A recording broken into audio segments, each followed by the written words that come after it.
நிச்சயமா அன்பே சாய் பதிவை எல்லாராலையும் கேட்க முடியாது. அடுத்த 101வது நாளில் உங்கள் வாழ்க்கையில் ஏற்படக்கூடிய மாற்றத்தை தெரிஞ்சுக்கணுமா? பல விஷயங்களை புரிஞ்சுக்கணும். உண்மை தெரியாமல் பொய்யுக்கு பின்னாடியே போயிட்டே இருந்தீங்கன்னா வாழ்க்கை பொய்யா போயிடும். நீங்கள் யாரும் உங்களை மதிக்கலை, யாரும் உங்களை கண்டுக்கவும் இல்லை. கண்டுக்கலை, மதிக்கலைன்னா உங்கள் வாழ்க்கை உயர்ந்துடாது, இன்னும் தாழ்ந்து போயிடும். அசைவுகள் இல்லைன்னா எதுவும் நடக்காது. சாயப்பாவோட ஆவி பாவிங்க கிட்ட பேசாது. யாருக்கிட்ட அவர் நெருங்குறாரோ அவர்கள் எப்படிப்பட்டவர்களாக இருந்தால் மட்டுமே தான் நெருங்க முடியும். இல்லை என்றால் வாழ்க்கையில் துன்பம் ஒரு தொடர்கதை. வெற்றியை மாற்றுவதற்கு வேண்டான நேரத்தை என்னைக்கோ கொடுத்துட்டார், இந்த பதிவில் கொடுக்கல, என்னைக்கோ.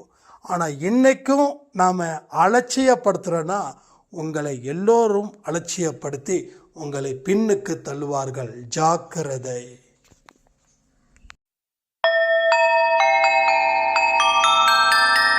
ஓம் சாயிரா சாயிரா, ஓம் சாயிரா சாயிரா, ஓம் சாயிரா சாயிரா, அன்பே சாயிரா, பேரன்பே சாயிரா, அகிலம் தளிக்க ஆத்மா விழிக்க அனுதினம் சாயிரா, எங்கள் அன்பே சாயிரா.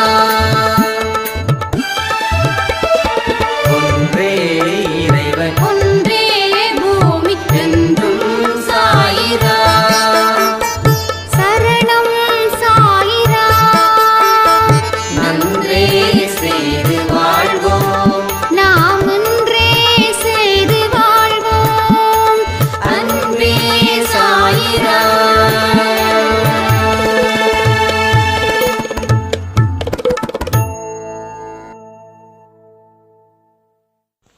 சாய்ராம். என் உயிரின் உயிரானவர்களே, ஒரு மிராக்கள் முதல்ல ஷேர் பண்ணிக்கலாம். ஒரு பல வருஷங்களா நோய் நொடியில் கஷ்டப்பட்ட ஒரு சாய்ராமுடைய வாழ்க்கையில் இன்னைக்கு பெரிய அற்புதங்கள் இருந்திருக்குதுங்க. தொடர்ந்து அவங்க கேன்சரால் மனசு ஒடிஞ்சு போயிருந்தாங்க. நாம் சொல்லக்கூடிய விஷயங்கள், சாயப்பா நடத்தின அற்புதங்கள் எல்லாமே ஒன்றா சேர்ந்து இன்னைக்கு அவங்க ஆபத்து கட்டத்தில் இருந்து தாண்டிட்டேன் அப்படின்னு ஒரு ஷேர் பண்ணாங்க. இதற்காக டாக்டர் சாய்பாபாவிற்கு நன்றி. தீர்க்க முடியாத நோயையும் தீர்த்ததற்காக நன்றி. என் முன்னாடி அன்பே சாய் சாயப்பா இருந்தாங்கன்னா நிச்சயமாக சொல்கிறேன், நான் கண்ணீர் விட்டு அவருடைய பாதத்தை சுத்தம் செய்வேன் அப்படின்னு அவ்வளவு உணர்ச்சி பெருக்கத்தோட ஒரு பதிவு. அதை கேட்கும்போது அவங்கள நினச்சி கண்ணீர் விடுறதா, இல்லை எவ்வளவு பெரிய மிராக்கில சாயப்பா நிறைவேற்றியிருக்காருன்னு நினச்சி சாய்பாவை நினச்சி கண்ணீர் விடுறதானே தெரியல. அப்படிப்பட்ட ஒரு அற்புதம் இன்னைக்கு நடந்துச்சு. அதே போல அற்புதமும் அதிசயங்களும் எங்கே நடக்குது, எந்த இடம், அதற்கு உண்டான முக்கியமான திருப்பம் என்னன்னு நீங்கள் தெரிஞ்சுக்கிட்டா இது மாதிரி நிறைய அற்புதங்கள் நம்ம அன்பே சாய் குடும்பத்தில் நடந்தா எப்படி இருக்கும்? உங்கள் பிரச்சனைகள் எல்லாத்தையும் அடுத்த 60 நாட்கள்லையோ 90 நாட்கள்லையோ இல்லை 100 நாட்கள்லையோ முடிக்க முடியாதா என்ன? கரெக்டாக இன்னையிலேருந்து 100வது நாள் நடா மறுபடியும் பயிற்சியா அப்படின்னு நினைக்கலாம். இது பயிற்சி கிடையாதுங்க, இது பயிற்சி கிடையாது, இது மன உறுதிப்பாடு. உங்கள் பிரச்சனைகள் என்ன இருக்குது அப்படின்றத எனக்கு வாட்ஸ்அப்பில் சொல்லுங்கள். நான் உங்கள் பெயரை எழுதி உங்கள் ப்ராப்ளத்தை நான் நோட் பண்ணிக்கிறேன். அடுத்த 100 நாட்களில் இந்த பிரச்சனைகள் தீரணும்னு சொல்லி அதற்கு தகுந்தது போல ஒரு மன வலிமையை நம்ம ஏற்படுத்திக்கலாம். இன்னைக்கு காலையில் ஒரு சாய்ராம் சொன்னாங்க, ஸ்ரீலங்காவில் இருக்காங்க. அவங்க கடன் ரொம்ப போயிடுச்சு, இதுக்கு மேலே சத்தியமாக வாழ முடியாத அளவில் நிலைமை இருக்குது அப்படின்னு. எங்க இதை விட மோசமான கடன் வாங்கினவெல்லாம் கடவுள் காப்பாத்திருக்காரு. தம்மா துண்டு கடனை வாங்கினதுக்காக கடவுள் காப்பாற்ற மாட்டாரு. உங்க பிரச்சனைகள் முதல்ல நீங்க புரிஞ்சுக்க வேண்டியது இது, இந்த பிரச்சனை சாதாரணமானது. ஒரு இடத்துல இருந்து இன்னொரு இடத்துக்கு தாண்டுற அளவுக்கு தான் இந்த பிரச்சனை இருக்குது. தாண்டுற அளவுக்கு நீங்கள் ஒரு காலை வச்சுக்கிறீங்க, இன்னொரு காலை வைக்கிறீங்க, ஒரு இடத்த தாண்டும் போது எவ்வளோ தாண்டுவீங்களோ அவ்வளவுதான் இந்த பிரச்சனை. அந்த மனநிலையில் இந்த 100 நாட்களும் உங்களால் இருக்க முடியுமா? அந்த மனநிலையில் நீங்கள் இருக்க முயற்சி செஞ்சா அடுத்த 101வது நாள் மாபெரும் வெற்றியை நாம் பெற முடியும்.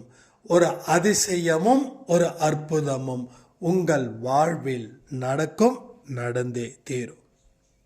ஸோ இன்னையில இருந்து 100வது நாள் கணக்கு வச்சு அது எப்போ வருதுன்னு கொஞ்சம் தேதியோட மாசத்தோட கொடுங்க. இந்த 100வது நாள் நம்ம வாழ்க்கையில் ஒரு பெரிய மாற்றத்தை ஏற்படுத்த போகுதுன்னு நம்பி நம்ம ஆரம்பிக்கலாம். இங்கே பாருங்க, நிறைய பேர் இப்போ அன்பே சாய் ஆடியோவை கேட்க நேரம் கிடையாது. ஏன்னா நிறைய பேருக்கு கடவுள் நிறைய கொடுத்துட்டார், அதனால் ரொம்ப சந்தோஷம், ஹாப்பி. இப்போ கேட்குறவங்க சிலர், அவங்க நல்லா கேளுங்க. ஏன் அப்படின்னா இந்த ஒரு சாய்ராம் சொன்னாங்க, என்னன்னா நல்ல பயங்கர பவர்ஃபுல்லாக தான் போயிட்டுருக்கு, ஆனால் வியூஸ் ரொம்ப கம்மியாக இருக்குதே, எனக்கு ரொம்ப ஃபீல் ஆகுதுண்ணா, ஏதாவது செய்யுங்கண்ணா அப்படின்னாங்க. நாம் அதான் சொன்னோம், என்னவங்க செய்ய முடியும்? எல்லா வீட்டிலையும் போயிட்டு இந்தாங்க இந்த யூடியூப்பை பாருங்கள், அன்பே சாயை பாருங்கள் அப்படி சொல்லி கேட்க முடியுமா? கேட்கறதும் கேட்காததும் அவங்க கர்மாக்களை பொறுத்தது. அதனால் நாம் நம்ம வேலையை செய்வோம். நீங்கள் ஸ்டேட்டஸ் வைக்கிறீங்களா வைங்க, நீங்கள் 4 பேருக்கு எடுத்து சொல்லணுமா சொல்லுங்க. ஸோ நாம் என்றைக்குமே நம்ம கடமையில் தெளிவாகவே இருப்போம். கேட்காதவங்கள பற்றி நாம் ஏன் கவலைப்படணும்? அப்போ ஏன் ஒருத்தவங்க கேட்கலன்னா அவங்க வாழ்க்கையில் எல்லாமே நடந்துருச்சு, நிறைய அதிசயம் நடந்துருச்சு, நிறைய அற்புதம் நடந்துருச்சு, அவங்க அடுத்த ஸ்டேஜுக்கு போயிட்டாங்க, அதனால் அவங்க கேட்கல. ஸோ திரும்பவும் சொல்கிறேன், காரணம் இல்லாத கவலைகள் இங்கே யாரும் படக்கூடாது. கேட்குறாங்க கேட்கல, அது அவங்க தனிப்பட்ட முறையில் இருக்கிறது. யாரையோ கருத்து திணிப்பு இங்கே கிடையாது. நேரம் இருக்கிறவங்க பார்க்கட்டும், இதை பார்த்தா பயன் அடைகிறவங்க கேட்கட்டும். சிறப்பாக வாழணும்னா நிறைய நல்ல விஷயங்களை தெரிஞ்சுக்கிட்டாதான் வாழ முடியுன்ற விஷயம் எல்லா மனுஷனுக்கும் தெரியுமே. அப்போ இதை விட சிறப்பாக எத்தனையோ விஷயங்கள் இருக்கு, அதை அவங்க செஞ்சுக்கிட்டு இருக்காங்க. நம்புங்க, என்னைக்குமே எல்லாரையும் வாழ்த்துறது தான் இந்த அன்பே சாய் குடும்பத்தில் இருக்கக்கூடிய உங்களுடைய நோக்கமாக இருக்கும். இது என்னன்னா, தொடர்ந்து அந்த சாய்ராம் எனக்கு ஆடியோ கொடுத்துக்கிட்டே இருந்தாங்க. நிறைய வியூஸ் கம்மியாயிடுச்சு, இந்த 1 வீக்காக பார்த்தீங்கன்னா சூப்பர் ஆடியோ, சூப்பர் வீடியோ அப்படின்னாங்க. எஸ், உங்களுக்கு புரியுது இல்லை, அதனால் உங்களுக்கு சூப்பர். அவங்களுக்கு புரியலை, அதனால் உங்களுக்கு சூப்பர் இல்லை, அவ்வளோதான். அதனால் இப்போ நம்ம இப்படி சொல்கிறோம், திடீர்னு அடுத்த 1 வாரம் கழிச்சு இதை பற்றி பேசும்போது, என்னென்ன பயிற்சி, என்ன 100 நாளில் நாங்கள் கலந்துக்கலாமா? ஏமா தலையும் புரியாமல் வாழும் புரியாமல் எப்படி கலந்துக்க முடியும்? கடவுள் வாய்ப்பை கொடுக்குறாருன்னா நீங்கள் தான் அது கவனத்தோடு உட்காரணும். எத்தனையோ நேரத்தை செலவு பண்ணுறோம். அப்போது உங்களுக்கு நேரத்தை ஒதுக்க மனது இல்லை. அப்போ நீங்கள் விருப்பப்பட்ட நேரத்தில் கேட்கணும்னு நினைக்கிறீங்க, அப்போ அவரும் விருப்பப்பட்ட நேரத்தில் தான் அவர் கொடுக்கணும்னு நினைக்கிறாரு. நீங்கள் எப்படியோ அப்படிதான் அவர் செயல்படுவார். நீங்கள் தெளிவாக இருக்கீங்க, அப்படியே ஒவ்வொரு நிமிஷமும் ஒவ்வொரு நொடியும் காத்திருக்கீங்க, காத்திருந்து கேட்குறீங்க. இப்போ இந்த சாய்ராம் கிட்டத்தட்ட 6 வருஷம் கஷ்டப்பட்டாங்க.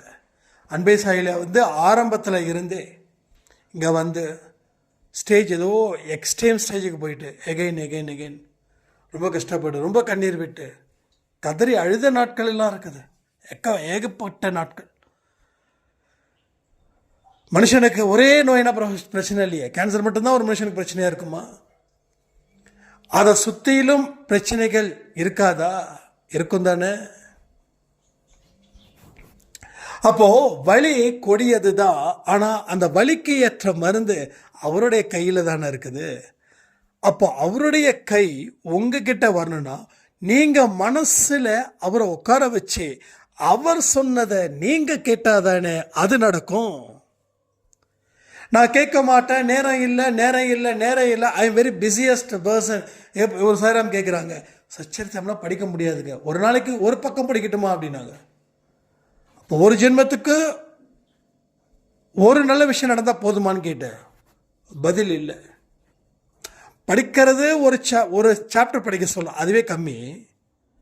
மற்றவங்கெல்லாம் என்னென்னா 6 படிங்க, 7 படிங்க, 7 சாப்டர் முடிங்க. நம்ம அப்படியே சொல்கிறோம், ஒரு நாளைக்கு ஒரு சாப்டர். ஆனால் ஒரு நாளைக்கு ஒரு சாப்டர் முடியாது, ஒரு பேஜ் படிக்கட்டுமான்னு சொல்லி நான் உடனே நான் அப்படி ஆன்சர் பண்ண உடனே தெர் இஸ் நோ ஆன்சர் பண்ண முடியல. எல்லாமே எப்படி சொல்லணும், ஈஸியாக கிடைக்கணும். ஆனால் நான் எதுவும் செய்ய மாட்டேன்.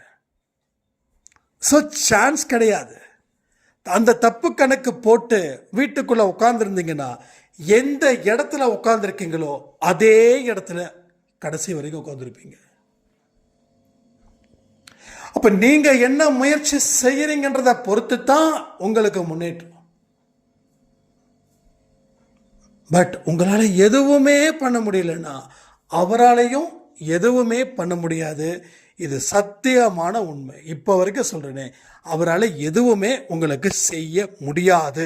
அதற்கு முழு காரணமாக இருப்பது நீங்கள் ஒருவரே. மனசுல உறுதி இல்லை, மனசுல வலிமை இல்லை, உடம்புல ஆரோக்கியம் இல்லை, இப்படி சில விஷயங்களும் நடக்கும். அப்போ அதை சரி பண்ணுங்கன்னா கேட்பாங்க ஆர்வமா கேட்க இங்க நிறைய பேர். ஆனா அவங்களுக்கு பிடிச்ச மாதிரி சொன்னாதான் கேட்குறாங்க. மனசுல வலிமை இல்லைன்னா காலைல 4 மணிக்கு எழுந்திருக்கீங்கன்னா மூச்சு பேச்சு இல்லை. ஐயா இருக்கீங்களா இல்லையானே தெரியாது. எத்தனையோ பேருக்கு நான் சொல்லியிருக்கேன் தனிப்பட்ட முறையில். 4 o'clock is a miracle time. அந்த டைமில் நீங்கள் வேக்கப் ஆகுங்க, அந்த டைமில் செய்ய வேண்டிய வேலை செய்யுங்க சொன்னால் அதுக்கப்புறம் பேச்சே வராது. அதாவது ஆர்வமாக கேட்பாங்க, அண்ணா பிரச்சனை இருக்குது, சாய்ராம் பிரச்சனை இருக்குது, தம்பி பிரச்சனை இருக்குது. சரி இவ்வளோ தூரம் ஆர்வமாக கேட்குறாங்களேன்னு நம்மளும் ஆர்வமாக சொல்லிட்டா ஆர்வமே கம்மியாயிடுது. ஒன்றே ஒன்று தான் சொல்லணும், ஒன்றும் பிரச்சனை இல்லை, இந்த பூஜை பண்ணுங்க, எலுமிச்சம்பழத்தில் விளக்கேற்றுங்க, சாமிக்கு மஞ்சள் கலந்த பூவில் பூ போடுங்க, 9 வாரம் பண்ணுங்க அப்படின்னா ஓகே சாய்ராம், ரொம்ப நன்றி சாய்ராம், நான் கூட என்னமோ ஏதோ பயந்துட்டேன் சாய்ராம், இவ்வளோ தானே சாய்ராம், முடிச்சிடலாம் சாய்ராம். அடுத்தது 10வது வாரமும் நம்மக்கிட்ட வருவாங்க. எப்படி இருக்குதுன்னா அப்படியே தான் சாய்ராம் இருக்கு, வேற எதுவும் சொல்லுங்க. சரி இனிமே தண்ணியில் விளக்கேற்றுங்க, ரோஜாப்பூ மாலையில் மல்லிகைப்பூவை சேர்ந்து கட்டி போடுங்க அப்படின்னு சொல்லணும். பட் எதுவுமே எக்ஸ்டர்னல் ஆக்டிவிட்டீஸில் தேர் இஸ் நோ யூஸ். நீங்கள் வெளிப்புறமாக செய்யக்கூடிய எதுலேயும் 5% 10% தான் நடக்கும், மீதி 90% தான் ஃபெயிலியர் ஆகும். ஆனால் உள்ளுக்குள்ளே இருந்து செய்யக்கூடிய செயல்முறைகள் 90% இல்லை, 100%க்கு மேலாக பலனை தரும். அப்போ எழுந்திருக்க உங்களுக்கு சோம்பேறித்தனம். நான் என்ன சொல்கிறேன்னா, உடல் ரீதியாக பாதிக்கப்பட்டவர்களுக்கு நான் சொல்லலை, ஏன்னா இது ரொம்ப ஓவர் சில் கிளைமேட். இந்த கிளைமேட்டில் இப்போ வரைக்கும் நான் எப்படி குளிக்கிறேன்? பச்சை தண்ணி தான் குளிக்கிறேன். நான் குளிக்கிறதால உங்களையும் குளிக்க சொன்னால் அது பைத்தியகாரத்தனம். உங்கள் உடல் தன்மைக்கு ஏற்றது போல் நீங்கள் மாற்றிக்கணும். சில பேருக்கு வீசிங் வரும். எஸ், ஓவர் ஹீட்டாக இருந்தாலும் வீசிங் வரும். நம்ம எல்லாம் குளிர்ச்சியை நோக்கி போகிறோம். பாடி ஃபுல் ஹீட்டாக இருந்தாலும் குளிர்ச்சி வரதான் செய்யும். அப்போ இது வருதே நினச்சிட்டு உட்காரதுக்கு பதிலாக ஓகே 7 மணிக்கு எந்திரிக்கிறோம், ஒரு 6:30க்கு எந்திரிப்போம், அதில் உடம்பை பழக்கப்படுத்துவோம். அடுத்தது 6க்கு எழுந்திருப்போம். ஒன்றும் இல்லை, இதுவும் ஒரு மிராக்கிள் தான். பயங்கர வீசிங், அந்த பஃப் அடிப்பாங்கல்ல, ஐ திங்க் எக்ஸ்ட்ரீம் ஸ்டேஜ் ஏதோ கலர் சொல்லுவாங்க, I think red on something தெரில. அப்படி அடித்தவங்க இப்போ பஃப் அடிக்கலை, 4 மணிக்கு வேக்கப் ஆகுறாங்க. ஒன்று தான், நம்ம உடம்புக்கு தெரியாமலே 1/2 மணி நேரத்துக்கு முன்னாடியே எந்திரிக்கணும். அப்போ கொஞ்சம் கொஞ்சமாக எந்திரிக்க உன்னோட பாடி டெம்பரேச்சர்ஸ் எல்லாமே ஈக்குவலண்ட் ஆகுது. ஸோ சயின்ஸும் ஸ்பிரிச்சுவலும் ஒன்று, அதை வச்சு தான் நம்ம பேசிகிட்டு இருக்கோம் இங்கே. இப்போ அவங்க 4 மணிக்கு எழுந்திருக்கிறாங்க. ஐ திங்க் அவங்க நேம் தேவியோ இல்லை ரதியோன்னு நினைக்கிறேன். ஒன்று தேவி சாய்ராமோ இல்லை ரதி சாய்ராமோ. யாராவது இந்த ஆடியோ அவங்க கேட்டாங்கன்னா கொஞ்சம் கமெண்ட் பண்ணுங்க. ஸோ என்ன பாசிபிள்? நீ நினைச்சா நடக்கும், நீ நினைக்க மாட்டேங்கிறியே. நீ முடியாதுன்றதில் தொடர்ந்து நினச்சிக்கிட்டே இருந்தா எப்படி ராஜா முடியும்? ஸோ முடியுன்ற ஒரு விஷயத்த நீ என்னைக்கு ஒத்துக்கிறியோ அது வரைக்கும் நீ எந்த இடத்துல உட்காந்துருக்கியோ அதே இடத்துல தான் உட்காரணும். உன்னை யாரும் எழுப்பவே மாட்டாங்க. ஏன்னா நீ யாருக்கும் தொல்லை தரவே இல்லை. ஏன் தெரியுமா? நீ மதிப்பில்லாத மனுஷனாக இருக்கிறதால உன்னால் யாருக்கும் தொல்லை இல்லை. உன்னை யாரும் கண்டுக்க கூட இல்லை. உன்னை யாரும் கண்டுக்கலை, எப்பயும் கண்டுக்க மாட்டாங்க. என்னைக்கு நீ உன்னை கண்டுக்கிறியோ அன்னைக்கு கண்டுப்பாங்க. கண்டுக்கிறதுனா எப்படி? ஐயோ நான் பாவம், ஐயோ நான் பரிதாபம், ஐயோ நான் எப்படி இருந்தேன், ஐயோ நான் எப்படி ஆயிட்டேன், இதுக்கு பைத்தியகாரத்தனம். இப்படி கண்டுக்கக்கூடாது. நான் யாருன்னு கண்டுக்கணும். எனக்கு சக்தி எங்கே இருக்குதுன்னு கண்டுக்கிடணும். என் வாழ்க்கை எப்படி இருக்க போகுது, அதற்கு நான் என்ன செய்யணுன்றதை கண்டுக்கணும். அதற்கு உண்டான வழிகளை உருவாக்கணும். அதற்கு உண்டான எல்லாத்தையும் உருவாக்கணும். அதுதான் நம்மளுக்கு. அப்படி கண்டுக்க ஆரம்பிக்கும் போது நம்ம அசையும் போது தான் பார்ப்போம், என்னடா ஒருத்தன் ரொம்ப வருஷமாக உட்காந்த இடத்துல இருந்தான், திடீர்னு அசையறானே, அசைஞ்சிருவானோ அப்படின்னு நினைக்கிறதுக்குள்ள நம்ம எழுந்திரிச்சிடணும். எந்திரிச்சிட்டா நடந்துருவானோ நினைக்கிறதுக்குள்ள ஓடிடணும். ஓடி போயிட்டான் நீ வரமாட்டான்னு அவன் முன்னாடி பக்காவா பட்டாசு கிளப்புறது போல வாழணும். அப்படிப்பட்ட வாழ்க்கையை தான் இங்கே வாழணும். சும்மா ஐயோ எனக்கு கர்மா, எனக்கு விதி, எனக்கு அது, எனக்கு இது, இதெல்லாம் சும்மா கதை. இதெல்லாம் நம்மளை நாம் சுகமாக வச்சுக்கிறதுக்கு உண்டான பாதையில் இருக்கும். நீங்கள் உங்களை சுகமாக வச்சுக்க பழகிட்டீங்க, உங்களை சுறுசுறுப்பாக வச்சுக்க விரும்பலை. ஏன்னா வேலை செய்யணும், கையாட்டணும், காலாட்டணும், தலையாட்டணும், உடம்பு ஆட்டணும். ஏதோ ஒரு யாரோ சொன்னாங்க, ரொம்ப நல்லா இருந்தது. எவன் ஒருத்தன் கையாட்டிலையோ காலாட்டிலையோ அப்படியே உட்காந்துருந்தானோ இன்னொருத்தன் ஆட்டி கொடுப்பானோ, அதாவது ஃபிசியோதெரப்பி வருவாராம். இப்போ ஏன்னா உடம்பு அப்படி தான் இருக்குது. சில பேருக்கு பார்த்தீங்கன்னா லெஃப்ட் ஹேண்ட் கையில் நிறைய பிரச்சனை வரும், ரைட் ஹேண்டு கையில் நிறைய யூஸ் பண்ணுவோம். லெஃப்ட் ஹேண்டு கையில் எதுக்கு யூஸ் பண்ணுவோன்னு தெரியும், உங்களுக்கே தெரியும், சொல்ல வேண்டியதில்லை. இப்போ ரைட் ஹேண்டு தான் அதிகமாக யூஸ் பண்ணுவோம், லெஃப்ட் ஹேண்ட் ரொம்ப கம்மியாக யூஸ் பண்ணுவோம். அப்போ அது லெஃப்ட் ஹேண்டு தான் குறையும் நிறைய பேருக்கு. இன்னும் சில பேருக்கு ரைட் ஹேண்டு குறையும். ஏன்னா அதிகமாக வேலை அங்கே கொடுத்தாலும் பிரச்சனை, வேலையே கொடுக்கலனாலும் பிரச்சனை. ஒன்றும் இல்லை, ஒரு ஆரத்திக்கு போகிறீங்க கோயிலுக்கு, 30 நிமிஷம் உட்கார முடியுதா?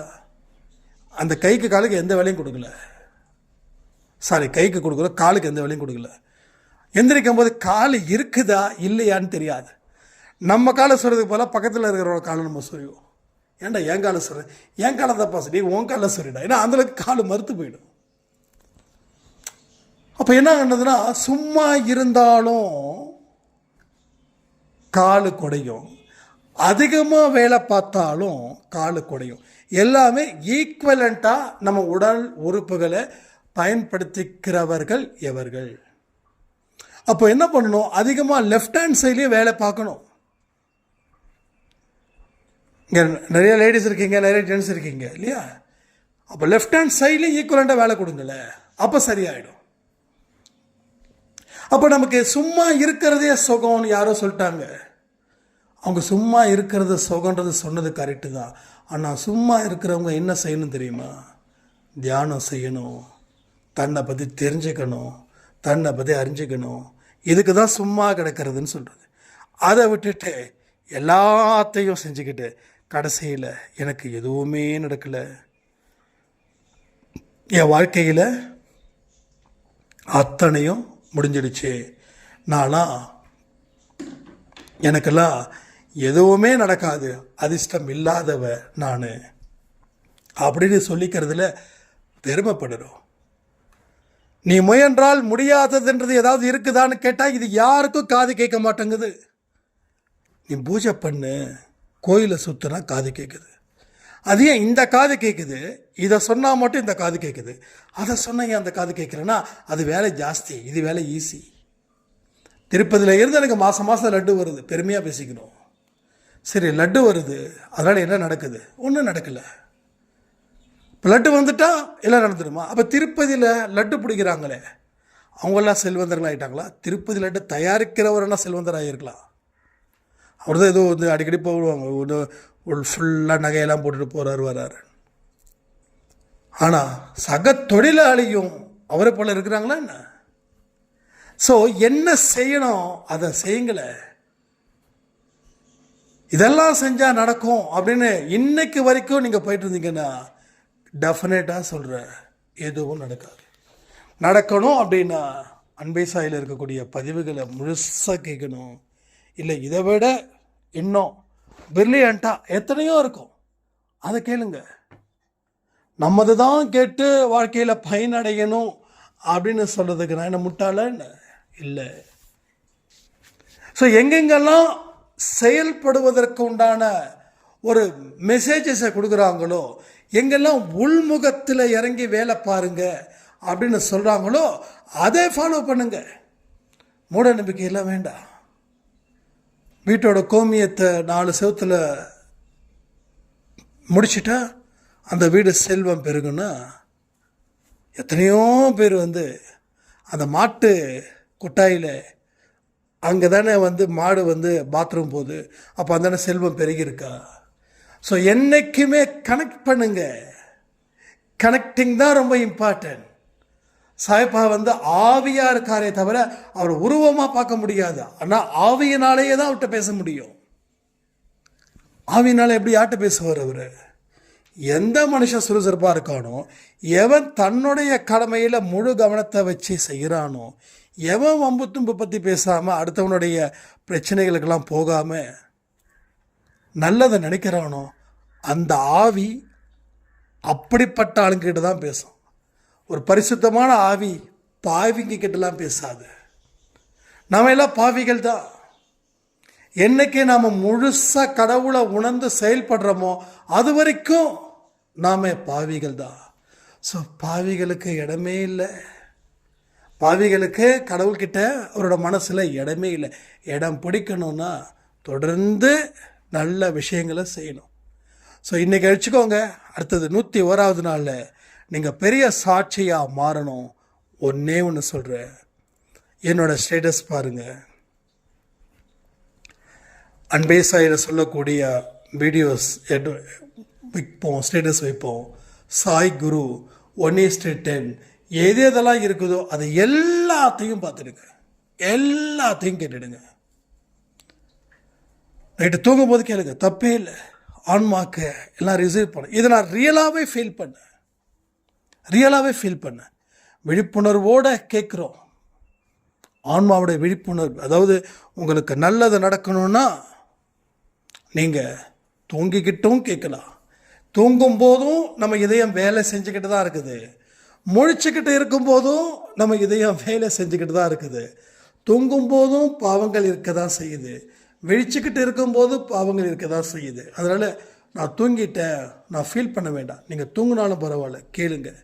அடுத்த நாள் காலையில் எங்கேருந்து தூக்கத்தை ஸ்டார்ட் பண்ணிங்களோ அங்கேருந்து திரும்ப கேளுங்க. திரும்ப சொல்கிறேன், அன்பே சாயோட ஆடியோன்றது வந்து இங்கே எல்லாருக்குமே ஒரு வரப்பிரசாதமாக தான் சாய்ப்பா இங்கே அமைச்சு கொடுத்துட்ருக்காரு. இந்த பதிவில் நானும் நிறைய நிறைய நிறைய கற்றுக்கிட்டு தான் இருக்கேன்னு சொல்லி இந்த பதிவை நான் முடிக்கிறேன். ஜெய் சாய்ராம்.